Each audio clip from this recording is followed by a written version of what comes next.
చూడండి ఇదిగోండి పచ్చిపప్పు టమాటా కర్రీని చూస్తేనే నోరు ఊరిపోతుంది కండి. ఇది చపాతీలోకైనా వేడివేడి అన్నంలోకైనా దేనికైనా కాంబినేషన్ బాగుంటుందండి గ్రేవీ. దీనికి కావాల్సిన పదార్థాలు ఏందో వీడియోలోకి వెళ్ళి చూద్దాం రండి. అండి మీరు బాగున్నారా? మేము బాగున్నామండి. చూస్తున్నారుగా ఇదిగోండి పచ్చిపప్పు అండి. పచ్చిపప్పు వచ్చేసి పచ్చిపప్పు టమాటా గ్రేవీ కర్రీ అండి. పచ్చిపప్పుతో టమాటాతో గ్రేవీ కర్రీ అండి. చపాతీలోకి కానీ అన్నంలోకి కానీ వేడివేడి అన్నంలోకి కానీ చపాతీ పులకాల్లోకి కానీ దేనికైనా కాంబినేషన్ చాలా బాగుంటుందండి. దీని కాంబినేషన్ చెబుతున్నాను. ఒక కప్పు పచ్చిపప్పు తీసుకోవాలండి. ఇదిగోండి ఒక కప్పు, ఈ కప్పుతో ఒక కప్పు పచ్చిపప్పు తీసుకోవాలి. ఇదిగోండి ఒక కప్పు పచ్చిపప్పు తీసుకొని ఒక గంట పాటు నానబెట్టుకోవాలండి. ఒక గంట పాటు మనం పచ్చిపప్పు నానబోసుకున్నాం కండి. పచ్చిపప్పు టమాటా గ్రేవీ కర్రీ అండి ఇది మనం చేయబోయేది. ఇదిగోండి టమాటాలు వచ్చేసి నేను ఒక 7 టమాటాలు తీసుకున్నాను అండి. 4 ఉల్లిగడ్డలు అండి, చిన్న సైజు 4, పెద్దవి అయితే 2 ఉల్లిగడ్డలు సరిపోద్ది. ఇవి కట్ చేసుకొని ఒక మిక్సీ గిన్నె తీసుకొని ముక్కలుగా కట్ చేసుకొని మిక్సీ గిన్నెలోకి వేసేసుకోవాలండి. ఇట్లా అన్నీ ఇట్లా చూడండి. టమాటాలు చక్కగా మనకి కట్ చేసుకొని పీసెస్ వేసుకొని మిక్సీకి మెత్తగా పట్టుకోకూడదండి, కచ్చా పిచ్చగా. అంటే ఒక రౌండ్ ఊరికి అట్లా బటన్ నొక్కేసి ఒక రౌండ్ వేసి తీసేసేయాలండి. చూడండి గ్యాస్ పెట్టుకొని ఒక బాండీ పెట్టుకొని బాండీలో వచ్చేసి మసాలా ప్రిపేర్ చేసుకున్నామండి. దానికి కావాల్సింది ధనియాలండి. ఒక చిన్న కప్పుతో కప్పు ధనియాలు షేప్లో వేయించుకోవాలి.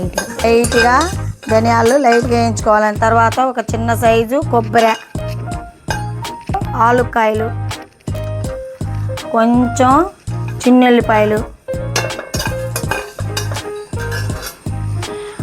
4-3 లవంగాయలు వేసుకొని బాగా వేయించుకోవాలండి. సైజు కొంచెం అల్లం ముక్క లైట్గా ఇవన్నీ వేయించుకోవాలి.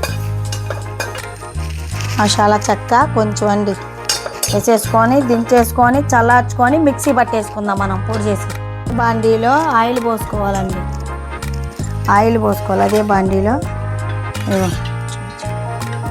2 గంటల ఆయిల్, 2 గంటల ఆయిల్.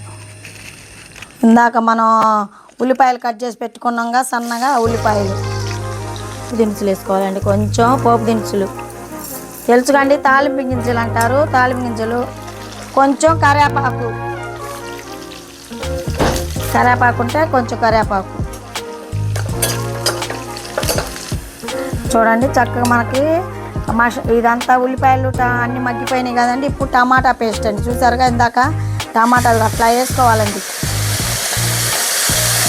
అన్ని టమాటా గ్రేవీ వేసాక చక్కగా ఇట్లా మగ్గుతుంది కండి. ఇట్లా ఉడికేటప్పటికి కొంచెం తగినంత ఉప్పు అండి. 1 స్పూన్ ఉప్పు వేసుకోండి. 1 స్పూను పసుపు, ఇదిగో పసుపు బాగా కలుపుకోవాలండి. ఇప్పుడు ఇందాక పచ్చిపప్పు నానబోసుకున్నాం కండి. ఇదిగోండి వాటర్ అంతా తీసేసి ఈ పచ్చిపప్పు పోసుకోవాలి. దీనికి హైలైట్ ఇదేనండి, పచ్చిపప్పే మనకు హైలైట్.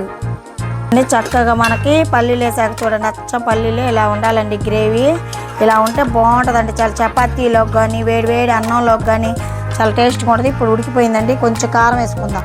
ఒక 2 స్పూన్లు కారం అండి. నేనైతే సరిపోయేటట్టు వేసుకుంటున్నా, నాకు అలవాటు కాబట్టి. మీరు 2 స్పూన్లు కారం వేసుకోండి. పైకి వచ్చాక కొంచెం వాటర్ పోసుకోవాలండి. కొంచెం ఒక చిన్న గ్లాస్తో 1 గ్లాసు వాటర్. ఈ వాటర్ కూడా మొత్తం దగ్గరకు వచ్చేయాలండి. మసాలా అంతా మిక్సీ పట్టుకున్నామండి. ఇదిగోండి ఇట్లా మిక్సీ పట్టుకున్న మసాలా అంతా ఈ మసాలా వేనండి. ఈ మసాలా వేస్తే చాలా టేస్టీగా ఉంటుందండి. పల్లీల కర్రీ గ్రేవీ చాలా బాగుంటుందండి. ఆయిల్ మొత్తం పైకి వచ్చిందండి. ఇప్పుడు అయిపోయినట్టేనండి మన కర్రీ. ఈజీగా తొందరగా రెడీ అయిపోయిందండి. ఇంట్లో ఏం కూరగాయలు లేకపోయినా ఎవరన్నా దబక్క చుట్టాలు వచ్చిన పిల్లలకి అర్జెంటు లంచ్ బాక్స్కి అయినా చాలా తొందరగా రెడీ అయిపోయిందండి. మనకు పచ్చిపప్పు ఉంటే టమాటా ఉంటే గ్రేవీ తొందరగా రెడీ అయిపోయిందండి. చూసారా మనకు పచ్చిపప్పు కూడా చక్కగా ఎంత బాగున్నాయో. చాలా టేస్టీకరమైన మన గ్రేవీ రెడీ అయిపోయిందండి. గ్యాస్ కట్టేసుకుందాం. Bye friends.